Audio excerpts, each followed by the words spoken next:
All right, folks, I am going to share with you some very important summertime skincare tips that many people don't think about or do, and they could really be costing you some important anti-aging value. So pay attention to this video. You're gonna come away a lot smarter and a lot more informed, which is really, at the end of the day, the whole point of this entire channel. Hi everyone, I'm Dr. Amir Karam, board certified facial plastic surgeon and founder and creator of Karam MD Skin. I specialize in facial rejuvenation, which basically means I help people look as young as they feel. And on today's episode of Skin School, we're gonna talk about some very important and timely topic, which is what are some very important mistakes you may be making with skincare and anti-aging during the summer? Folks, some of these are gonna be really easy, low-hanging fruit things for you to do. Some of them are gonna make you think and make you have to actually add a couple steps into your routine, but they will pay off, I promise you. They are so important. Education, knowledge is power, so learn about these and apply them this summer. And honestly, majority of these, they can be applied throughout the year, especially if you live in areas where it gets a lot of sun year round. All right, folks, without further ado, let's break it down.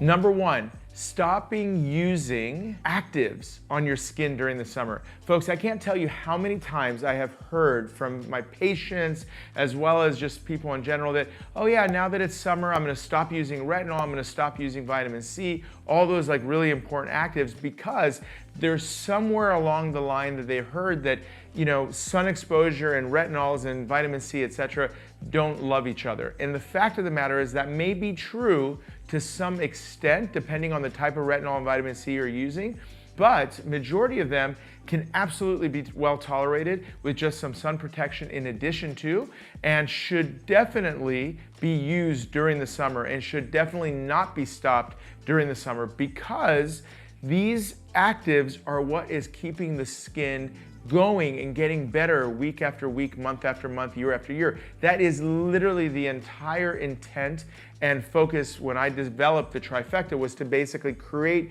a skincare routine that's active based and that you're able to use it year round every single day, no matter what your skin type is. And for many of you who are on these already or on the trifecta, please do not stop it in the summer. That's a big no-no. And the best analogy I can give you is, imagine you've been working out literally the entire year, your body's in great shape, you finally got in incredible, shape, and then all of a sudden summer comes and you're like, okay, I'm gonna stop working out, I'm gonna stop eating well. Boom, what's gonna happen to your body? Well, you're gonna lose all the gains that you made and you're gonna be back to square one. The skin is exactly the same way. This is one of the things that I stress a lot, is that skin will improve when it's being actively addressed and managed with these active ingredients that are working at the cellular level every single day. This is a huge one. So please do not stop your active skincare. If you're on trifecta, do not stop it over the summer. It was literally formulated for year-round use. Number two, not reapplying SPF or sunscreen on a regular basis during the day.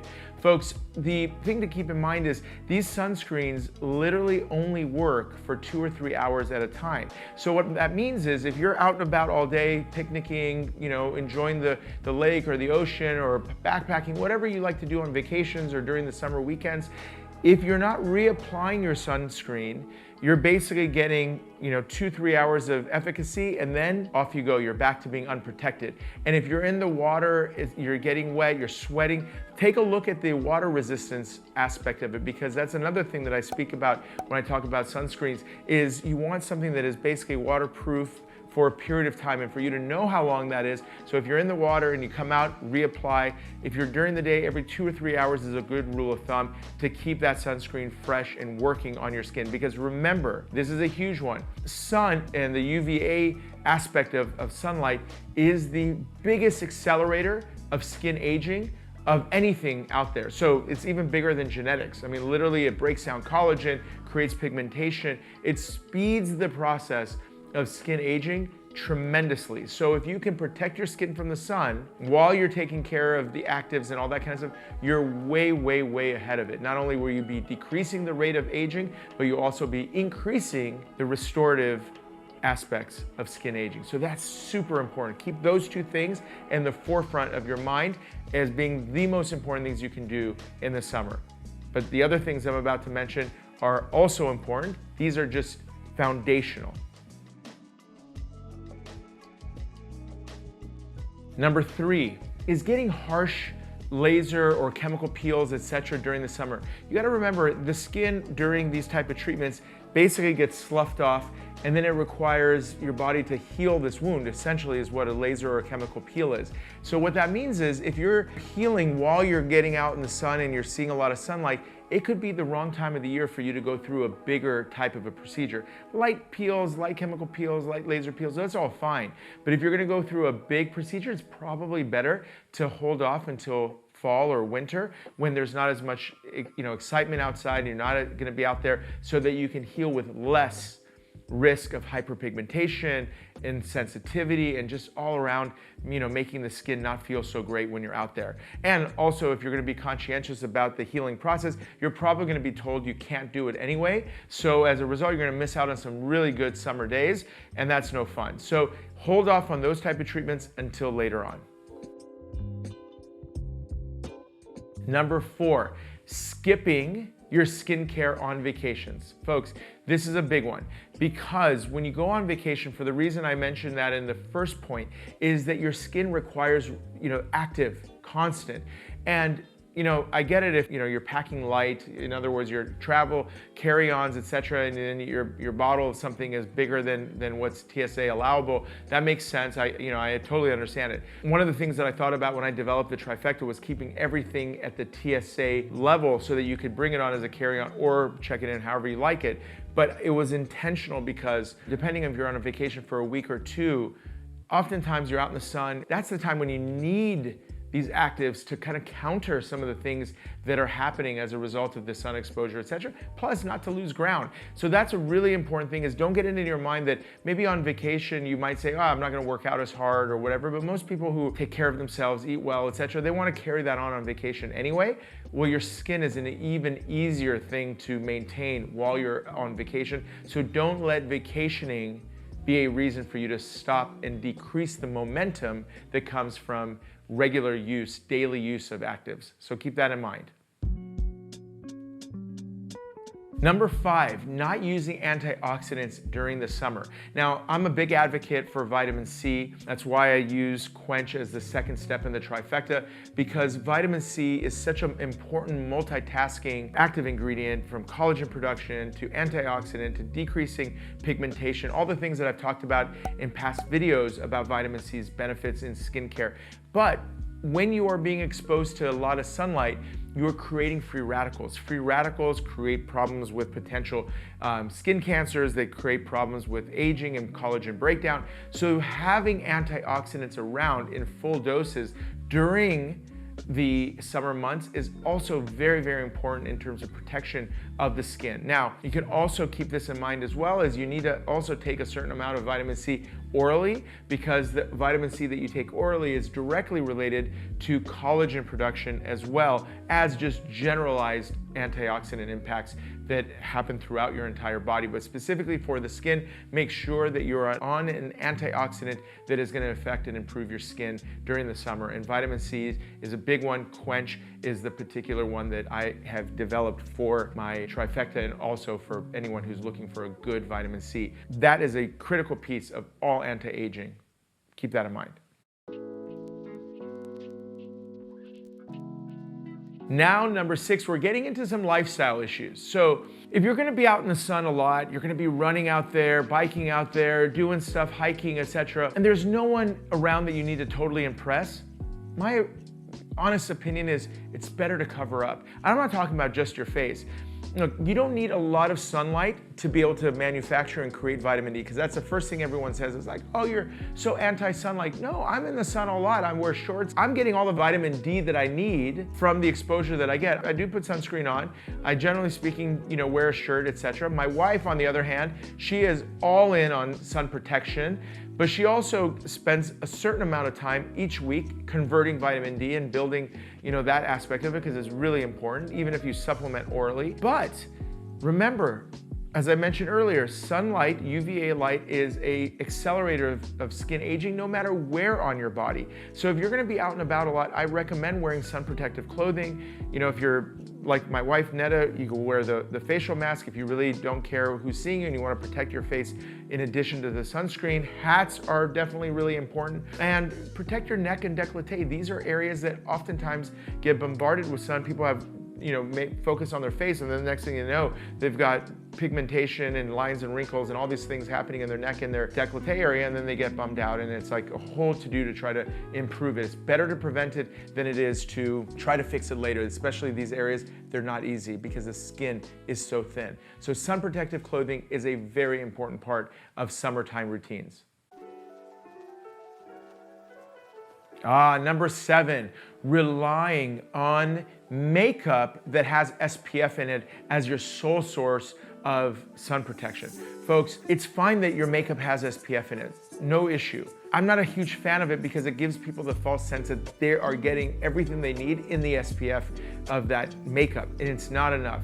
If you're gonna use sunscreen, you wanna use a broad spectrum, you know, block UVA and UVB light, mineral based, and it could be tinted, but it's gonna be a sunscreen that has zinc or titanium oxide, and it's gonna be water resistant to a certain level. You use that as your foundation, basically. And then on top of it, if you wanna have extra makeup, you can use a powder, you can use another type of you know, liquid foundation. These are all tricks that I don't know because I don't use you know, foundational makeup. So I can't really share too much other than what I've heard from people. But the bottom line is that primary sun block that you put on, the sunscreen that you put on, should be a dedicated sunscreen. It should not be only whatever is in the sun, because it's typically not nearly enough sun protection. It's like an added bonus. All right, keep that in mind. The next 3 are basically just lifestyle stuff. You know, and I said earlier, you want to make sure that during the summer you're loading up on oral antioxidants. So eating fruits that are seasonal, berries, you know, all the things that are coming into season during the summer months. Try to enjoy them, take advantage of them. A lot of them are loaded with antioxidants, and they are delicious, obviously, but also give you some protection for your skin and your body. Number 9, neglecting after sun care. So what do I mean by that? Basically, if you do, you know, slip up a little bit and get a sunburn, etc., using aloe vera, you know, a very soothing, strong, natural botanical approach. A lot of our patients and our customers of Karam MD have been using Enrich, which is our new balm. Basically, it's a breathable barrier balm, and it has so many seed oil elements in there that really soothe sunburns a lot. And this is not something that's designed for sunburns, just something completely anecdotal that is used by people to help the dryness of their skin, the redness that might be coming of it. It's just kind of a healing type of a balm. Aloe vera is amazing. It's also in a couple of our products as well. So I'm a big believer in aloe vera as a component, but you want to make sure if you do get a sunburn, the best thing to do, first of all, is avoid sunburns. But if you do get a sunburn, try your best to heal that skin. Try your best to apply some soothing balms and things like that to help your skin heal as quickly as possible, so you minimize sun damage, minimize oxidative damage to your tissues, and overall get healed up as fast as possible. And on that same note is the summertime, the heat, the you know, whether you're in a dry, arid climate or in a humid climate, you are losing a lot of water through your skin. So your skin's gonna become more dehydrated, as well as your entire body. So it's really important during the summer months especially, you wanna make sure that you're hydrating orally very, very well. Take some salted type of drinks, you know, whether it's electrolyte type drinks, or just keep up with your water intake. From your skin's point of view, there's a couple tricks you can do. Number 1 is using a barrier balm like Enrich that I just mentioned, that basically decreases the transepidermal water loss. That's really important because at nighttime in dry climate, you're just literally losing evaporative loss through your skin, which is not great for your barrier function. So you want to make sure that skin is nice and supple and filled with water and hydration, so that as a result, you have good hydration to the skin and good barrier function, which is important for decreasing the pollutants, bacteria, all the things that the skin barrier function is designed to do. Those things are enhanced with proper hydration, proper control of water loss, all the things that can help overall make the skin not only function better, but also look better. So that is an exhaustive list. Those are all the things that I can think of that if you do them, they'll make you basically manage the summer months in the best way possible. And like I said, many of these things are just year-round good things to do. If you have any questions about that or any comments, if you disagree with any of these or have some things that I didn't think of, drop them in the comments below so we can all take advantage of them, and I'll do my best to answer as many as I can. And make sure you take the opportunity to subscribe to this YouTube channel, as well as take the time, if you enjoy this type of content, to follow the Karam MD Journal, which is a newsletter that I write and publish every single week that comes to your email directly. A lot of similar topics, but even more in depth in some cases. If you enjoyed it, hit like, share this with some friends and family. And folks, until next time, Dr. Amir Karam, thank you so much for enjoying this episode of Skin School.